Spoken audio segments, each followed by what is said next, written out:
Hello my friends, welcome back to Meerkat Musings. I'm your host Ben, coming at you with a video inspired by an upcoming prompt as per the norm. As per the norm, these videos and the blog posts are horribly out of sync, but hey ho, there you go. This particular video talks about the topics I can lose myself in, the things that lend me to lose complete track of time. And really, I suppose that there's a handful of things that can leave me almost staggered by how much they've absorbed me. And I am not ashamed to say that one of those things is video games. Certain games in particular can draw me in, be it the gameplay itself, be it the story, the setting, whatever it might be. Sometimes it's very easy to just kind of get sucked into a world and it just kind of carries you for hours without realising it. Case in point, the Legend of Zelda games can do that very, very easily. I have spent many hours on Breath of the Wild and Tears of the Kingdom, but also older Zelda games, just playing through and almost being completely lost, figuratively as well as literally, on the game by what I'm doing. And the last two, Tears of the Kingdom and Breath of the Wild in particular, had this kind of magical exploration quality where you could go anywhere at any point and just get completely sidelined from the main quest by something that you find. You see something in the distance you have to check out, and that's such an alluring quality in a video game, and it just kind of repeatedly got your attention, and you could just spend so long on some little side quest just to get to like the top of a mountain, for example, and before you know it, several hours have gone by, and you're just like, have I really devoted so much time to this? But that goes to show that it's something enjoyable. Good games are things that you can just lose yourself to. Another game that's done this to me quite a bit recently is a game called Stellaris, which is one of these sort of like Master of Orion and kind of like Empire Total War type things, where you build up an empire and you expand, you colonize planets, and that kind of thing. I mean, Empire Total War is not quite like that, of course. That's more grounded on Earth. But the concept is the same. You're expanding territory and building armies and that kind of thing. So that kind of game I can lose myself in. In fact, Empire Total War is a game I have lost hours to as well. And I enjoy that kind of process as well. Those kind of games are not for everybody. They can feel perhaps a touch slow at times, maybe, and I find that myself.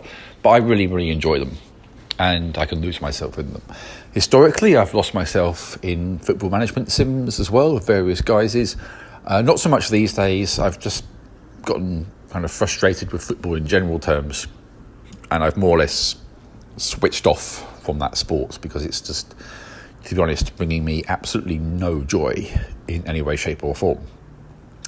I can lose myself in Formula One racing games as well.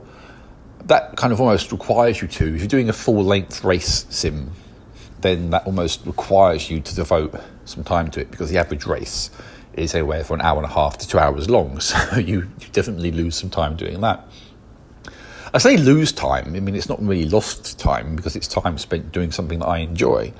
And another thing that I greatly enjoy is reading. With the right book, I can just be absolutely captivated by it and just bury my face in it for absolutely ages. And the same thing goes for writing. If I'm in the zone to write, then I can just do that for absolutely ages, and I can just be absolutely just drawn into the world I'm making.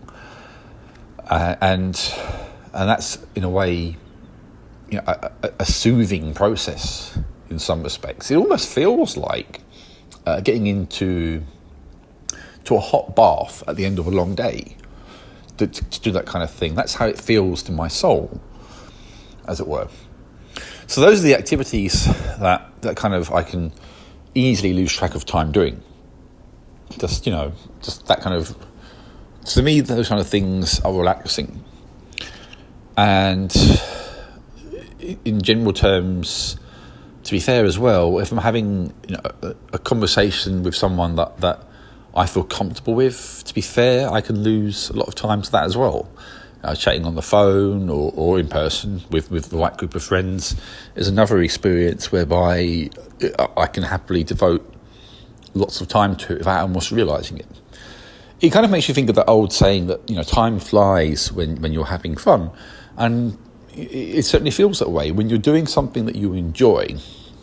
When it's time well spent, you don't really pay attention to how much time has gone by until you reach the end of that particular journey.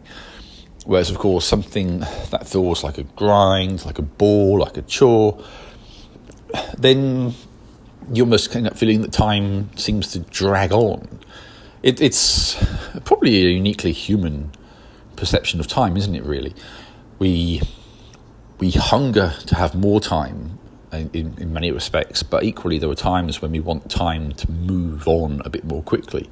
For me, when I'm waiting, for example, for a Formula One race to start, I get kind of like frustrated with how slowly the clock seems to be moving, because I want the race to start. I want to enjoy my Formula One, and it just feels like it takes forever to reach that point. So, yeah, the passage of time is certainly affected by how we perceive it and by whether or not we're doing something that we enjoy. So there you have it. There you have my brief thoughts as to how I can lose track of time, the things that make me lose track of time. And I'd be curious, of course, to know, as always, what you, my dear listener, might think on the subject as well. So, as ever, please leave a like if you want, of course. And if you feel inclined, do feel free to subscribe. And feel free to drop me your thoughts. I would love to know how you lose track of time.